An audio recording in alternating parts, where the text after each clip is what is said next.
Bonjour, bonsoir et bienvenue sur NG Corp.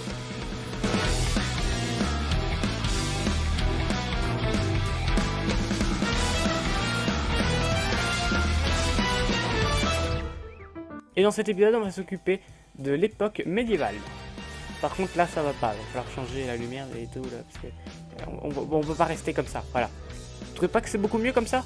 Donc bien sûr, c'est un épisode où on s'occupe d'une époque, donc ça va être la même chose. On va s'occuper des sprites, des sons et d'un petit truc bonus. Mais commençons tout de suite. Oui, mais avant de commencer tout de suite, j'aimerais vous dire que bien sûr, il n'y a pas eu de vidéo la semaine dernière. Ce n'est parce que j'ai pas eu le temps de préparer l'époque et aussi de tourner la vidéo. Mais je pense peut-être qu'il y aura une deuxième vidéo dans la semaine. Je pense peut-être dimanche, que j'ai eu le temps de le faire tranquillement. Ce sera une vidéo un peu complètement différente de celle-là. Je la trouverai plutôt sympathique et vous me direz ce que vous en penserez. Pour de vrai là, cette fois-ci, commençons tout de suite. Donc l'époque médiévale. Médiévale veut dire qu'on n'aura pas accès à aux armes à feu, puisque bon, au Moyen-Âge, ils se battaient pas avec des musquets. Mais donc du coup, comme arme, on va utiliser des arcs. Des arcs, bon alors il n'y aura pas de système pour bander l'arc et de tirer la flèche. Nous, ce qu'on veut, c'est que ce soit dynamique. On veut pas attendre. Oh non, j'ai pas bandé ma flèche, je peux pas tirer. Voilà, c'est un problème ça par exemple. Donc en fait, ça enlève un peu de réalisme, mais ça rajoute du gameplay. Donc bien sûr, avec l'arc, on va pas tirer des cailloux, on va tirer des flèches, hein, bien sûr. Et donc, je pense que vous aurez deviné, on n'aura pas, nos personnages ne seront pas des chevaliers en armure, mais plus des archers, donc très peu couverts et plutôt rapides. Et je trouvais ça plutôt sympathique comme idée. Pour ce qui est des décors, j'ai décidé de faire la plateforme principale en château, hein, c'est ce qui rappelle le plus un truc médiéval. Et en fond, je pense peut-être à, comme au Moyen-Âge, les châteaux étaient faits sur les collines, je pense peut-être à mettre un paysage très lointain derrière, ça pourrait être plutôt sympathique. Pour les plateformes destructibles, j'ai décidé de faire la plateforme spéciale destructible sera alors une botte de foin. Alors on pourra se dire, oh ça rien du tout, sauf qu'en fait, quand on la cassera, on fera spawner des particules et non pas des débris. Donc en fait, il n'y aura pas de débris de foin, il y aura juste des particules qui voleront un peu dans le ciel. Et pour la deuxième plateforme destructible, eh bien, je ne sais tout simplement pas quoi faire pour l'instant. Mais quand la vidéo sortira, vous aurez bien sûr la plateforme destructible que j'aurai choisie. Et donc commençons tout de suite par dessiner les sprites.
Donc encore une fois là on est un peu limité, je me suis gardé d'utiliser que de la pierre quasiment, parce qu'au Moyen-Âge on n'utilisait que la pierre, on n'utilisait pas du métal encore.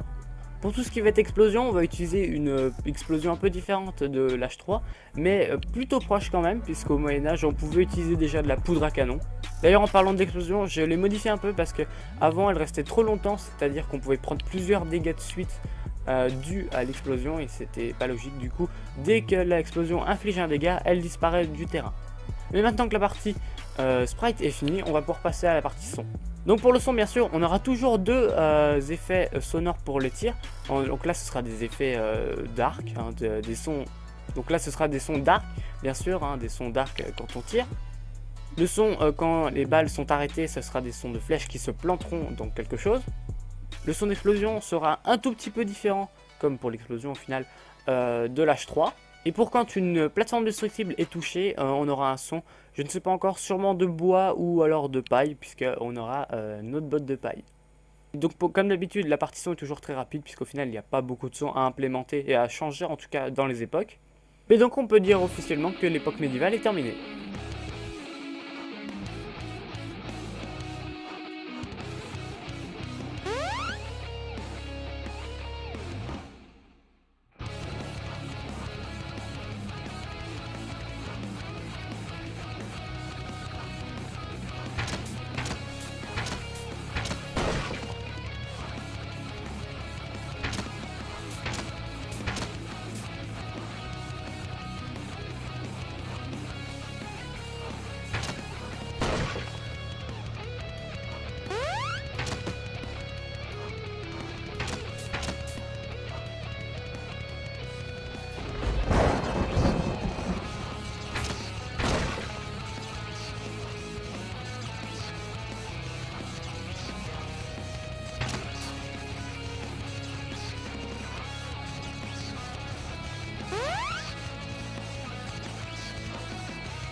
On peut donc passer à notre entre guillemets bonus. On va s'occuper du menu principal du jeu. Donc tout simplement par menu principal, qu'est-ce que je veux dire?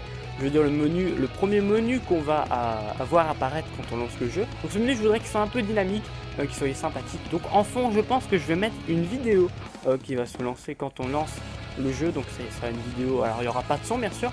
Donc ce qu'on veut, c'est juste qu'il y ait du mouvement à l'arrière, en arrière-plan. Dessus, on mettra un effet de blur. Donc un blur c'est un flou, voilà. Donc un blur c'est un flou tout simplement, donc il y aura un effet de flou dessus. Et je pense que pour les vidéos qui se lanceront en arrière-plan, on fera aléatoirement, des fois ça lancera une vidéo de chaque époque, un combat entre chaque époque, ça pourrait être sympathique. Donc pour l'instant, il n'y aura qu'une seule vidéo de mise, il n'y aura pas les deux personnages qui bougeront, ce sera juste pour le test. Et je ferai les vidéos au moment où on jouera à plusieurs et que je filmerai en même temps. Mais c'est bien d'avoir un menu principal avec juste un fond, mais ça sert pas à grand chose. On aura bien sûr le titre du jeu qui sera en haut et en grand. Donc vous pouvez voir maintenant le titre du jeu qui s'affiche devant vos yeux sur le menu principal.